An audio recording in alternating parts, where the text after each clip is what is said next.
Assalamualaikum warahmatullahi wabarakatuh. Halo teman-teman, kita ketemu lagi nih di pembahasan materi fikih. Kali ini kita akan membahas materi kelas 12 Madrasah Aliyah Sederajat semester 1 bab 4 tentang hukum syara dan pembagiannya. Al-Hakim.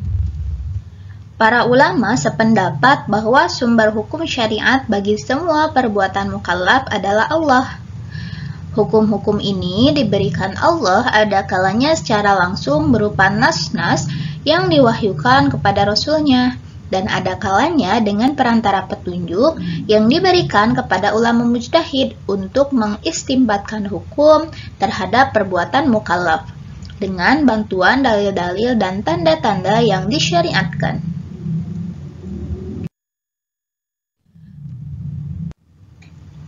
Peran para mujtahid pada hakikatnya bukan pencipta hukum, melainkan hanya melahirkan dan menggali hukum atau istimbat hukum, dengan memperhatikan dalil-dalil dan isyarat-isyarat yang dapat dijadikan patokan dalam penetapan suatu ketetapan hukum. Sekalipun Rasul dan para mujtahid memiliki peran yang cukup besar dalam menetapkan hukum, tetapi pada hakikatnya pencipta hukum itu ialah hanya Allah semata. Al-hukmu. Hukum menurut bahasa adalah menetapkan sesuatu terhadap sesuatu. Hukum secara istilah menurut Muhammad Abu Zahra adalah tuntutan syar'i atau seruan Allah yang berkaitan dengan perbuatan orang mukallaf, baik sifatnya mengandung perintah maupun larangan. Ada kalanya pilihan atau adanya sesuatu yang dikaitkan dengan sebab, atau hal yang menghalangi adanya sesuatu. Macam-macam hukum. Yang pertama ada hukum taklifi. Hukum taklifi adalah hukum yang mengandung tuntutan untuk mengerjakan dengan tuntutan pasti, tuntutan untuk mengerjakan dengan tuntutan tidak pasti, tuntutan untuk meninggalkan dengan tuntutan pasti, tuntutan untuk meninggalkan tuntutan tidak pasti, tuntutan untuk memilih mengerjakan atau meninggalkan. Macam-macam hukum taklifi. Yang pertama ada al-ijab atau yang sering kita kenal dengan istilah wajib. Al-ijab sendiri adalah hukum yang mengandung tuntutan untuk mengerjakan dengan tuntutan pasti. Yang kedua ada an-nadb atau sunnah, hukum yang mengandung tuntutan untuk mengerjakan dengan tuntutan tidak pasti. Yang ketiga ada at-tahrim atau haram, adalah hukum yang mengandung tuntutan untuk meninggalkan dengan tuntutan pasti. Yang keempat ada al-karohah atau makruh, hukum yang mengandung tuntutan untuk meninggalkan dengan tuntutan tidak pasti. Dan yang terakhir ada al-ibahah atau mubah, adalah hukum yang mengandung tuntutan memilih antara mengerjakan dan meninggalkan. Hukum wad'i. Hukum wad'i adalah hukum yang menjadikan sesuatu sebagai sebab, syarat, mani, azimah, rukhsah, sah dan batal bagi sesuatu. Jadi, yang menyebabkan ada atau tidak adanya hukum taklifi disebut dengan hukum wad'i.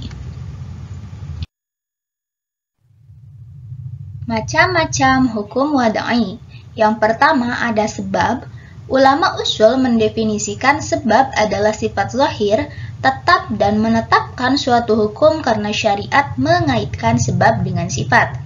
Yang kedua ada syarat, adalah sesuatu yang tiadanya mengharuskan ketiadaan dan keberadaannya tidak mengharuskan keberadaan, ataupun ketiadaan rukun juga mengharuskan ketiadaan hukum ketika rukun tidak ada.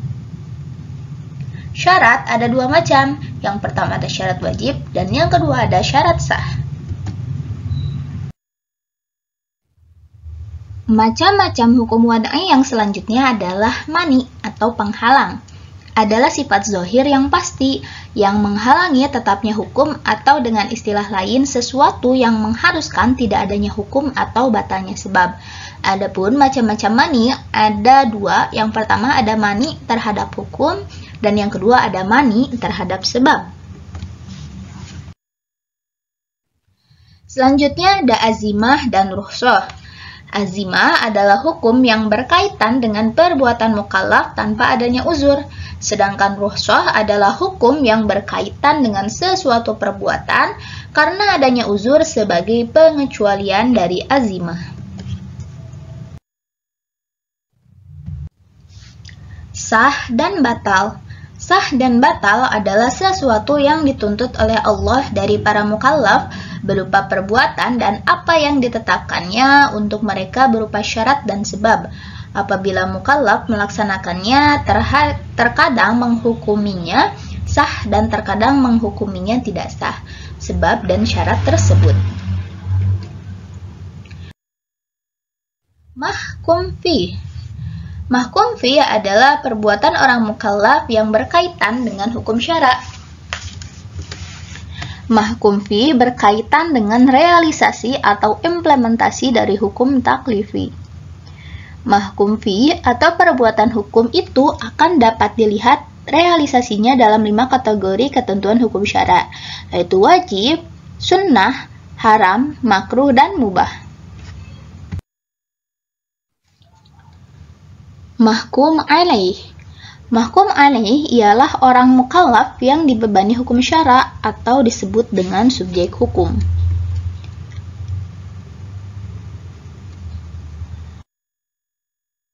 Pembebanan hukum syara.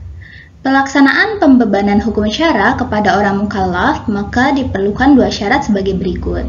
Yang pertama, bahwa orang mukallaf itu harus memiliki kesanggupan untuk memahami kitab atau seruan Allah yang dibebankan atas dirinya.